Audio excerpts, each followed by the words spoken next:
Southwest Florida, you're looking live at a spectacle of huge proportion.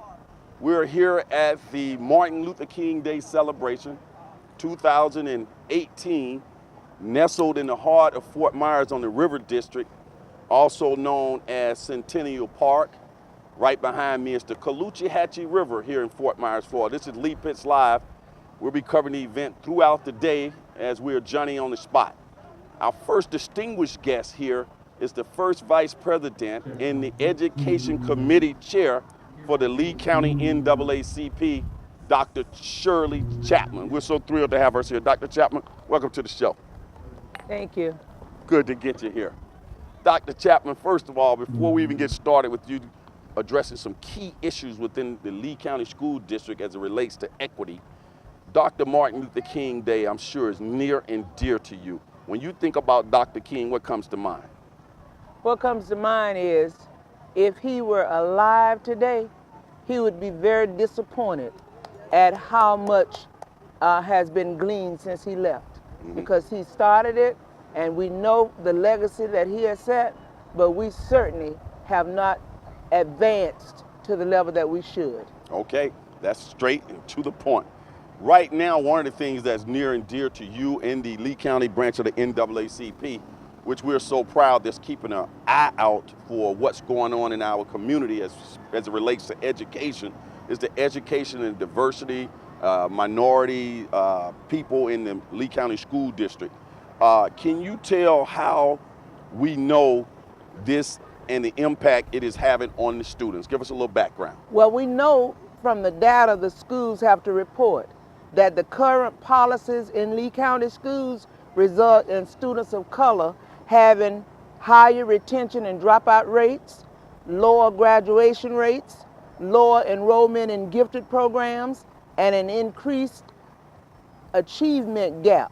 And this is not because students of color are less intelligent or capable than their white peers, but rather the result of individual and institutional discrimination that makes it harder for these students to be successful in school. Now, you use a big word right there, Dr. Chapman, discrimination. Are you saying alleged, or is it a fact? Absolutely fact. From years back. Okay, give us some history. I have 37 years in this system, and I know what I went through, even with a doctorate degree. So yes, it's definitely discrimination. Discrimination at what levels? At every level. At every level. Give our television audience an idea of the various levels that exist within a school district. Well, you have administrators. That would be principals and people, assistant principals, directors, and then you have teachers, the staff. You have assistant paraprofessionals, they call them. Then you find we have a lot of custodians, we have a lot of bus drivers and assistants we have, and when it comes to us, the majority of us can be found working in cafeterias, lunchroom workers. Every now and then we have assistants, but the top echelon, we have very few.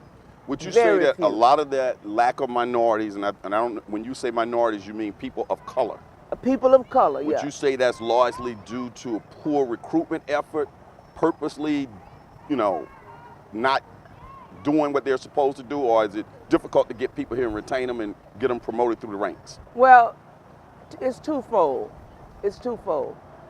First of all, I am personally aware of some excellent teachers and guidance counselors that we had hired here. And when I've talked to a couple of them, they said, they just don't feel like they're part. The administrators don't make them feel welcome, and so they were going to leave.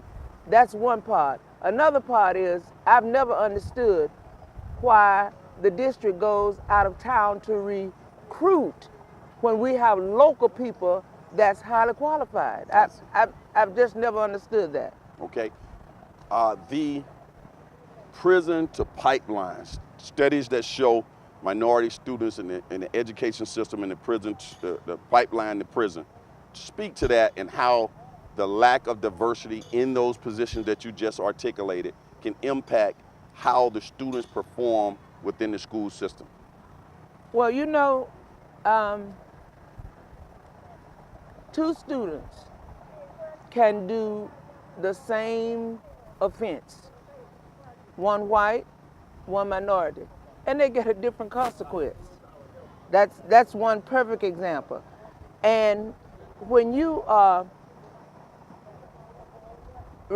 receive suspensions, for instance, that means that you're missing out on instruction. And when you come back and you have to take the same test that everybody else is taking that's been in school, you're going to not do well. So disproportionately, minority students, your studies show minority students are being suspended from school disproportionately, getting harsher sentences, for lack of a better word, for things they may do at school than the white students. Well, those particular examples that I just gave you were examples that I witnessed. As far as the supporting data for this, I can tell you about black students who make up 15% of the school district and represent 22% of those that are held back in school. That gives you an example. And then also 18.9% of students who drop out in a single year.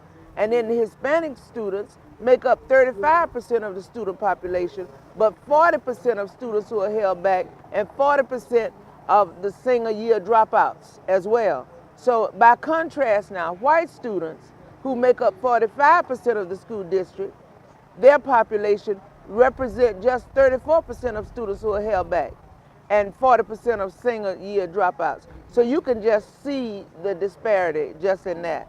And we have lower graduation rates, we have lower gifted enrollment, and it's just broken down percentage by whether they're black, Hispanic, or white. I want to make sure you talk about the school to prison pipeline. School to prison pipeline. Okay. The school to prison pipeline is a funnel that directs kids from schools and into the juvenile and criminal legal system. It relies on zero tolerance policies instead of proper counseling and social services. We're seeing kids sit to jail for behaviors that had you and me sent to the principal's office. Now they're sent to jail. See, there's something wrong with that. You got a full example on that one for me? Well, yeah. Do you know, I was surprised to find out we had a kindergartner that was acting out, and they actually called the police, and the little kid has a record in kindergarten? Come on. Now, this in these particular instances, we're seeing that happening to children of color. That's correct. Okay. Yeah, and students impacted by these actions are at a higher risk of dropping out, and they're going to fall behind academically and may eventually find themselves losing out on opportunities because they're unable to support themselves financially and because they have a criminal record. Why has the Lee County NAACP called on the Lee County School District to make 2018 the year of fair and racial equity? We all want the same thing. We all want the same thing, to have our students achieve and be prepared to become productive members of our society. However, there's a problem with how our school system is operating that is denying that opportunity for students of color. Now, the first step to solving a problem is to recognize there is one. And we have done that. The NAACP has done that. And the data speaks for itself. The NAACP knows there's a problem. Parents, students, and school administrators all know there's a problem. There's a civil rights complaint filed right now with the U.S. Department of Education that outlines the problems very clearly. We've called for 2018 to be the year of racial equity because it's our moral obligation to address the existing and ongoing race-based discrimination of students. It would be one thing if we didn't know these problems existed, but we know that they exist. We want the school system to address these issues thoughtfully and expeditiously. Anything less is a disservice to the community and betrayal of the public's trust. Now is the time for action. That's why 2018 must be the year of racial equity in Lee County schools. Let's go back to discrimination.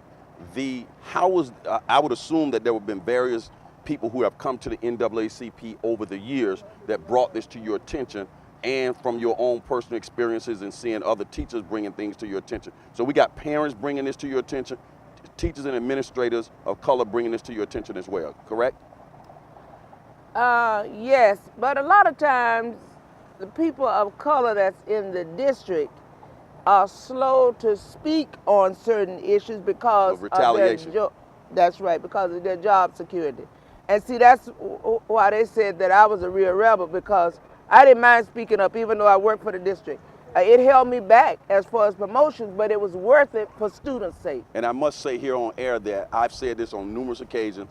I do recall your great work as the principal at Lee Charter Academy, and I've come out, of course, to visit your school numerous times, and I've said numerous times that you were the best teacher and principal that I had ever seen in my life. But you see, the reason I could do that is because I didn't have to answer to the Lee County School District. That's right, that was independent. That's right. Okay, let's continue.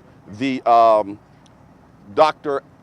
Atkins, the superintendent of the Lee County School District, I understand that you guys have met with him on numerous occasions regarding these issues. What has been the discourse there? Well, the meeting reopened channels of communication between the school system, the NAACP, and concerned parents and students.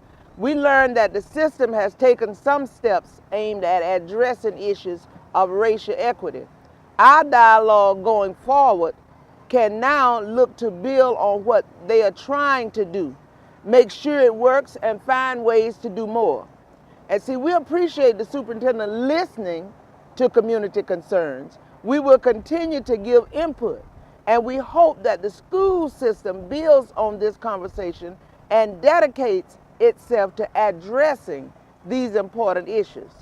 And while the district also seemed receptive to some ideas like hosting listening session in the community, we are hopeful that they will do more to address these issues. The ball is in their court to address these changes, and we're hoping that they take the opportunity to create real changes that can better the lives of students. These things that you just talked about here on Dr. Martin Luther King Day Celebration, Dr. King looking at what the current NAACP is trying to get done, would that fit right into the Dr. King mission? I believe that it would. I believe that it would, and he would encourage us to get more and more people involved because our students do count. Mm-hmm. Dr. Chapman, this has been a pleasure. 4 years from now, when we look at the Lee County School District, to make you happy in the NAACP and our community feel good about things, how would you like for it to look? First of all, I would like for the gap to disappear. Okay. When it comes to our children are just as intelligent as anybody else. And with the proper instruction and the same testing that their white counterparts have, they can come out with the same excellent results. So that's the one thing I'm looking for. Plus, I'm looking for complete diversity from the top all the way to the bottom. The bottom seemed to be already pretty diverse, but we need to work on the top. Bottom being custodians, janitors, people working in the kitchen. That's right, that's right. And what we really need, we need some administrators, and we need some staff that look like our children. And then another thing, remember this, all the schools that we have, do you realize now that the minority population has become the majority? So every parent should feel welcome walking into a school, and they should always see somebody that looks like them. It does not make sense that there is a school in Lee County that does not have a person of color in their front office. There you go. When students see people who look like them racially, teaching them, being in leadership roles, final question, what does that do for the student? Well, first of all, it does a lot, because let's face it, we just kind of communicate differently. You know, I had a teacher, this is a perfect example. I had a teacher when I was assistant principal at Colonial Elementary School, and she said to me, Dr. Chapman, I have some of the children using the N word, and I'd like for you to address it with them. I said, no problem. I said, have them come in.